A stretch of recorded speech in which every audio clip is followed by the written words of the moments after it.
میں اور آپ جس سوسائٹی میں آج رہ رہے ہیں اس میں بہت سارے لوگ خیر کی طرف آتے ہیں، بڑی تیزی سے نیکی کے ارادے کرتے ہیں، مخلص ہوتے ہیں، اخلاص بھی پورا ہوتا ہے، لیکن نیکی پر ڈٹے نہیں رہتے۔ کچھ دن تو خیر سے کام کرتے ہیں، کچھ دن تو جد و جہد کرتے ہیں، لیکن جتنی تیزی سے وہ آتے ہیں اتنی تیزی سے واپس جاتے ہوئے بھی دکھائی دیتے ہیں۔ کچھ دن تو ایسا ہوتا ہے کہ 5 نمازوں کے ساتھ تہجد بھی شروع ہو جاتی ہے، تلاوت قرآن مجید، ذکر، اذکار، درود و سلام، اور اگر طریقت سے وابستہ ہیں تو شیخ کے بتائے ہوئے اسباق، مراقبہ، ذکر، فکر، ساری چیزیں ہو رہی ہوتی ہیں۔ لیکن چند دنوں کے بعد محسوس ہوتا ہے کہ جیسے وہ اس رستے سے ہٹتے جا رہے ہیں اور کمزوری دکھاتے جا رہے ہیں۔ امام حسین رضی اللہ تعالیٰ عنہ کی زندگی سے ہم نے جو چیزیں سیکھنی ہیں ان میں سے ایک سبق یہ لینا ہے کہ انسان ڈٹ کے دین پر کیسے کھڑا ہو سکتا ہے۔ آپ یقین کیجئے بہت سارے لوگ ایسے ہیں جو مخلص ہیں، چاہتے ہیں میں دین پر عمل کروں،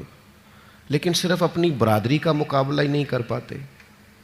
اپنے دوستوں کے بیچ ہی سٹینڈ نہیں لے پاتے، اپنے گھر کے اندر ہی انہیں کھڑا نہیں ہونا آتا، ذرا سی بھی استقامت نہیں دکھاتے۔ اور آج کل تو ماحول اس طرح کا ہو گیا ہے کہ نوجوانوں کے اندر قوت فیصلہ ہی نہیں، قوت ارادی نہیں، کروں نہ کروں، چلوں نہ کروں، یہ ٹھیک ہے کہ نہیں ٹھیک، آپ بھی بتائیں ایسا ہو سکتا ہے، چلیں آپ بھی، بھئی اتنے مشورے آپ لے رہے ہیں، آپ کر ہی نہیں سکیں گے، آپ میں قوت فیصلہ ہی نہیں ہے، آپ نے طے ہی نہیں کیا آپ نے کس رستے جانا ہے، تو منزل کب آئے گی؟ 99 لوگوں نے کہہ دیا ہے کپڑے تجھے اچھے لگ رہے ہیں، صرف ایک نے کہا ہے کہ ذرا سینے والے نے ٹھیک نہیں سیا، تو آپ پریشان ہو گئے۔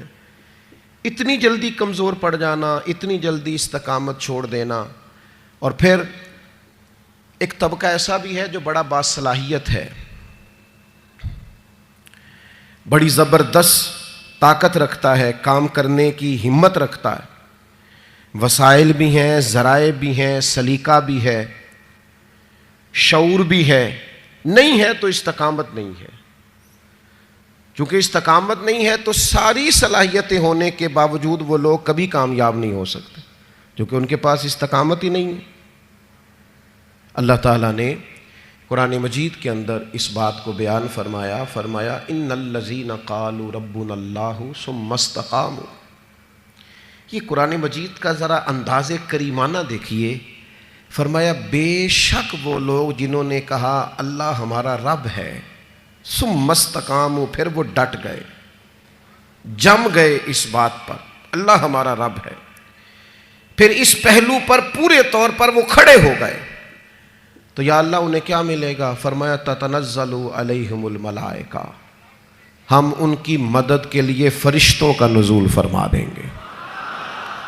فرشتوں کا ان پر نزول ہوگا۔ اللہ تخافوا ولا تحزنوا، فرشتے ان سے کہیں گے نہ خوف کھاؤ نہ غم کرو، وابشروا بالجنۃ التی کنتم توعدون، اور اس جنت پر خوش ہو جاؤ جس کا وعدہ تم سے تمہارے رب نے فرمایا ہے۔ ان الذین قالوا ربنا اللہ ثم استقاموا، جنہوں نے یہ کہا اللہ ہمارا رب ہے اور پھر اس بات پر وہ ڈٹ گئے، جم گئے، ٹھہر گئے، استقامت دکھائی، کھڑے ہو گئے۔ یہ نہیں فرمایا کہ فرشتے آئے تو وہ ڈٹ گئے، قرآن مجید کی ترتیب یاد رکھیے، فرمایا پہلے وہ ڈٹے، ثم استقاموا، پہلے وہ ڈٹے، جب وہ ڈٹ گئے تتنزل علیہم الملائکہ، پھر اللہ نے ان کی مدد کے لیے فرشتے بھی نازل فرما دیے۔ پہلے تمہیں ڈٹنا ہے، فرشتے بعد میں آئیں گے،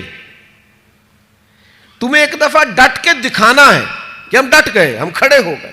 پھر فرشتے آئیں۔ ویسے تو علماء تفسیر اکثر نے یہی لکھا ہے کہ یہ جو فرشتے آتے ہیں نا مومنوں کے پاس، یہ موت کے وقت آتے ہیں، اور یہ بھی بڑی نعمت ہے کہ موت کے وقت فرشتہ آ جائے اللہ کی مدد لے کر۔ یہ فرشتے قبر میں آتے ہیں، یہ فرشتے میدان محشر میں آئیں گے، یہ مومن کے پاس آتے ہیں، خوشخبری سنانے آتے ہیں فرشتے۔ لیکن صاحب تفسیر روح المعانی فرماتے ہیں نہیں بھائی،